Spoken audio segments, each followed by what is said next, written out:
Students, hope you all are fine and safe. In our earlier classes and chapters, we have seen that people work continuously to earn money. They do very hard work to fulfill their basic needs. Now, if we talk about their basic needs, then food, shelter, and clothes, that are their basic needs. And then, if we talk about food, why do we need food? What happens if we will not eat food? So every individual, every living thing survives to get the food, right? So food is one of the basic need of every individual. So today in our chapter number 10, we will see many aspects of the food, right? So let us start our chapter 10, that is our food. Before starting the chapter, let us go through the hard words. Taste buds. These are the group of nerves that are present on the tongue and mouth that helps us to sense the taste, or that provide the sense of taste, right? Then we have enzymes. These are the substances that are produced by the living things, small microorganisms, or we can say living things, that helps to process some chemical reactions, or we can say that helps in the chemical processes, right? Then we have dehydration. Now, when we have any loss of water from our body, so that is called dehydration. Hydra means water, so the water gets lost, so it is called dehydration, right? Then we have nutrients. So you know what are nutrients? These are the substances that are required by our body so that we can have a healthy body, we can have a strong body, and we can get most of the energy, right? So for the proper functioning of every part in our body, the nutrients are the substances, right? Now, if we talk about the taste, have you ever wondered how can we taste the different things and perfectly tell about them? It's all because our taste buds, right? So on our tongue, we have these taste buds that can easily sense the taste of the different food items, right? So in the taste buds, we have, these are the bumps, right, on the tongue, that are fully covered with the different nerve endings. When we taste something, the nerves, they send message to the brain. The brain anticipates the message and again gives back the message, that means tells us what is the taste of the food, right? So that is how we sense the different tastes of the varieties of food items. Now, if we talk about our tongue specially, then there are different zones on our tongue to identify the different tastes of the food, right? For example, in the tip of the tongue, that is in the starting, we have the sweet taste. That means whenever we eat any sweet dish, or then immediately the moment the sweet touches our tongue, we can immediately tell that it is sweet. So in the tip of the tongue, we have this sweet zone, right? Same way, in the inner side end of our tongue, we have the bitter taste. Bitter means kadwa. So whenever we are eating anything that is bitter in taste, for example, like bitter gourd, okay, karela, that is favorite to you all, right? So whenever we eat that, so when it reaches the end of that tongue, then we can sense that yes, it is bitter in taste.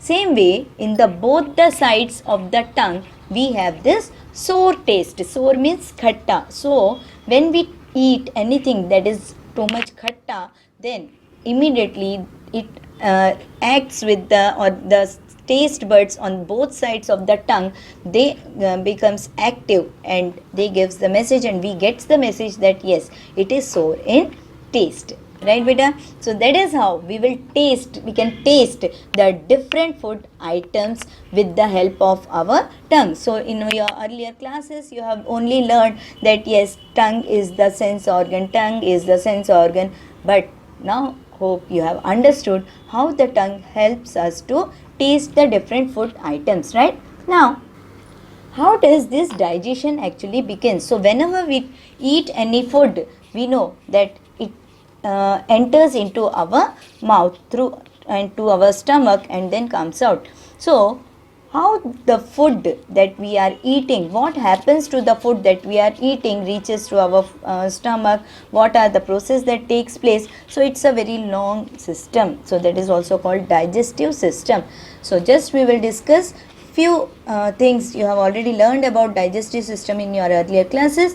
Just we will see the different or we can say the main important aspect of this digestive system, right?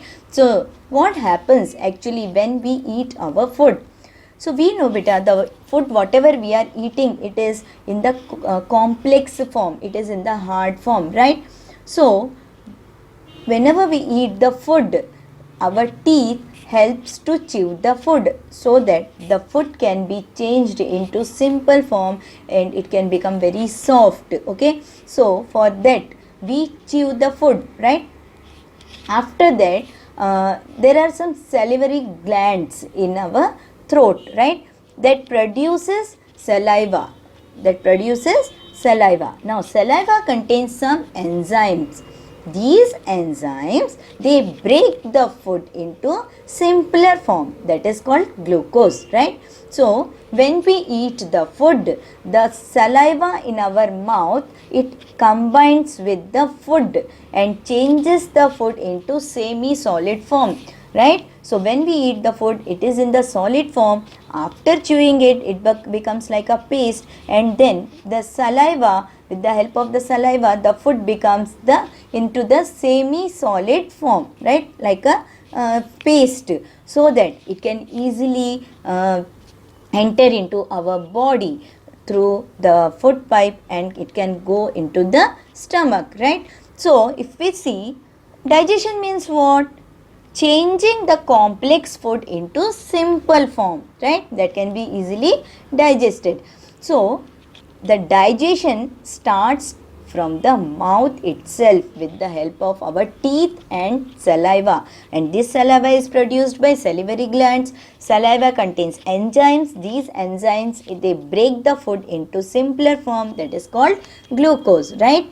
Now this glucose, it enters into our blood, right, and gives energy to different parts of the body. So we know blood is the fluid that is passed to different parts of the body, that flows between the different parts of the body. So this glucose, it is also called the blood sugar, right? So that is the sugar form of that that is carbohydrates, right? So that is changed into blood sugar, or we generally call it as blood sugar, and it is given to different parts of the body so that we can get energy, right beta? Now sometimes you might have observed any particular person, when he becomes sick or dehydrated, we used to give them the bottle of glucose, or we used to through the syringe or something, we help the glucose to enter into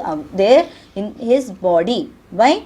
Because when our body loses the water, maybe because of the diarrhea, okay, so by diarrhea means when the person have continuous loose motions, so that time most of the water comes out of the body and the body becomes dehydrated, okay, so that time the person is not left with any energy to do any work. In that case, if you take the person or the sick person to the doctor, the first aid that he gives is to give him the bottle of glucose, right? Because glucose acts like the immediate energy provider. That means it gives the energy and it improves the amount of water in the body, right? So with the help of glucose, the sick person can gain all the energy that he has lost, and also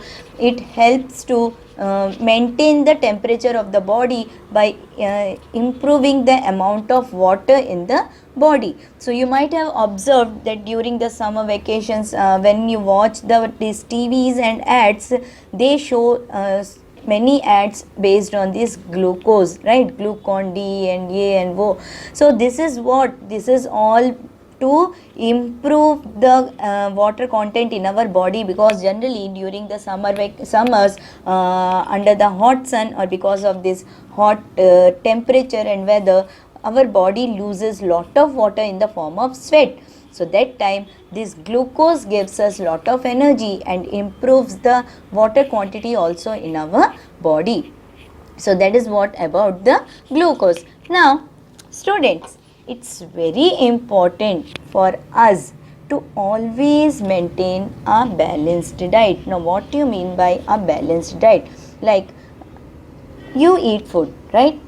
But sometimes you have many choices, like I don't want to eat that, don't want to eat this, okay? But beta, every food has some qualities in it, it has some nutrients in it that is very much important for our body to grow and to function in a proper way, right?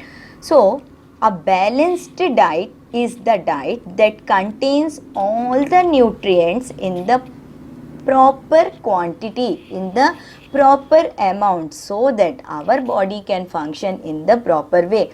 And along with the nutrients, we should have enough water and roughage also. Like roughage means the like if you say green vegetables and fruit, okay, so their skin contains roughage, is something that cannot be digested by our body, and it helps to push the waste out of our body. So generally we add fruits and some salads in our diet, right? Why? Because they act as roughage, or we can say fibers, that helps to push the waste out of our body, right? So we should always prefer a balanced diet. That means it should contain all the nutrients in the proper amount, along with water and fiber, that is roughage. So that is a balanced diet. So we should include all the food items, we should have proper, but what is important is it should neither be too low, it should neither be too high, okay? So the intake should be in a balanced way, like we can take some chapati, then we can add some rice in our diet along with dal and vegetables, then some salads and some fruits. So along with water, water is very important part of the balanced diet, right beta? So that is how we can have a balanced diet in our food, right? So students, we have seen how can we keep our body healthy and strong. So avoid making choices, avoid making excuses to eat whatever your mother is preparing, beta. That is very good for your health, and it's not that you will eat only one item all the time. You should have a balanced diet in, so that you can get all the nutrients in our body. And whenever you feel dehydrated, always drink glucose. We should drink lot of water to keep the body temperature, to maintain the temperature of the body, and so that our body can throw the waste so that we can live a healthy life. So that is all about today's class. We will discuss many more things, like what happens if we will not take a balanced diet. So when we take some positive points, there will be some negative also. So what will have if we will not take a balanced diet? Do we suffer from any particular disease? That we will discuss in our next class. Till then, bye. Have a nice day.